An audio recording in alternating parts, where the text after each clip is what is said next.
In a small village, there lived a wise old monk named Master Kaido.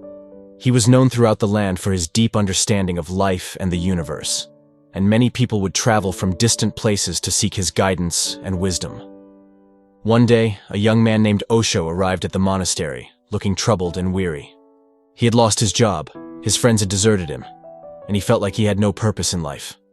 His eyes were filled with sadness and confusion as he approached Master Kaido, who was sitting quietly under a blooming cherry blossom tree, meditating.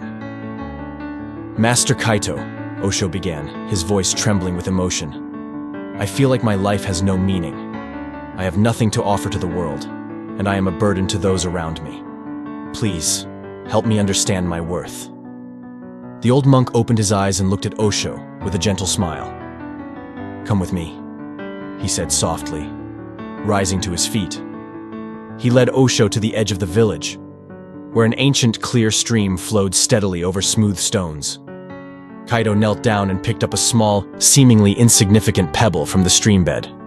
"Take this pebble," he said, handing it to Osho, "and walk to the market in the village square.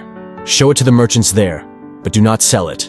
When they ask its price, simply tell them it's not for sale and return here." Osho was puzzled by the monk's strange request, but did as he was told. He walked to the village square, where the bustling market was in full swing. He approached a fruit vendor and held out the pebble. "What do you think this pebble is worth?" he asked. The vendor laughed. "It's just a pebble. It's worth nothing. Get out of here and stop wasting my time." Feeling disheartened, Osho moved on to a jewelry seller.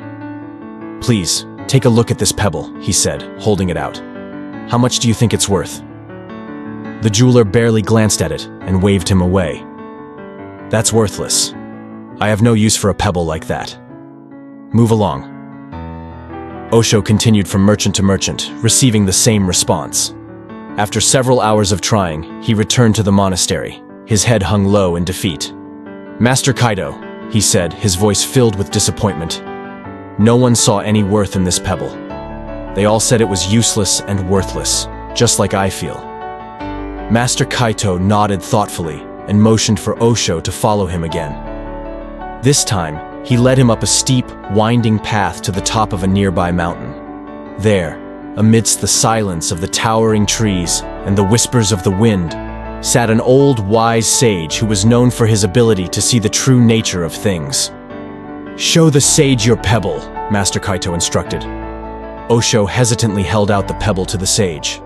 The sage took the pebble in his hands and examined it closely. He turned it over, feeling its weight and texture, and then smiled. "Ah, this is no ordinary pebble," he said softly.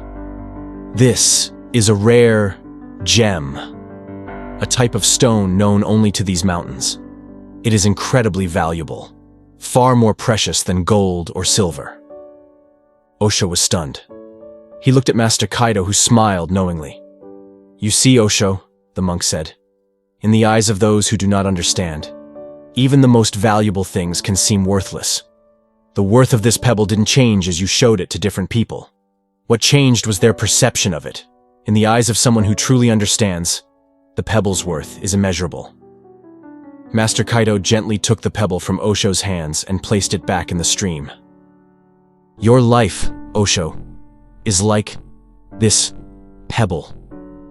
Its worth does not depend on the opinions of others. Just because some people may not see your value does not mean you are not valuable. The true worth of your life is beyond measure, known only to those who have the wisdom to see it. It is up to you to recognize your own value and to understand that your life, like the pebble, has an intrinsic worth that no one can take away from you." As Osho listened to Master Kaido's words, he felt a profound sense of peace wash over him. He realized that his worth was not determined by his job, his possessions, or the approval of others, but by the simple fact that he existed. He thanked Master Kaido and the sage, and with a heart filled with new understanding, he made his way back down the mountain. From that day on, Osho no longer sought validation from the world.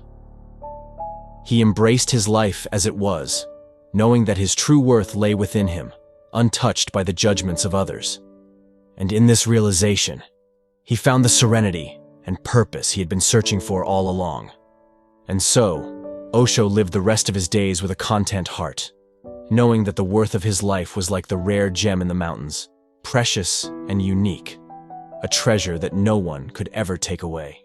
The moral of this story is that the worth of your life is intrinsic and does not depend on external validation or the opinions of others. True value comes from within and is often unseen or unappreciated by those who do not understand or recognize it. Understanding your own worth, independent of external circumstances, brings peace and purpose.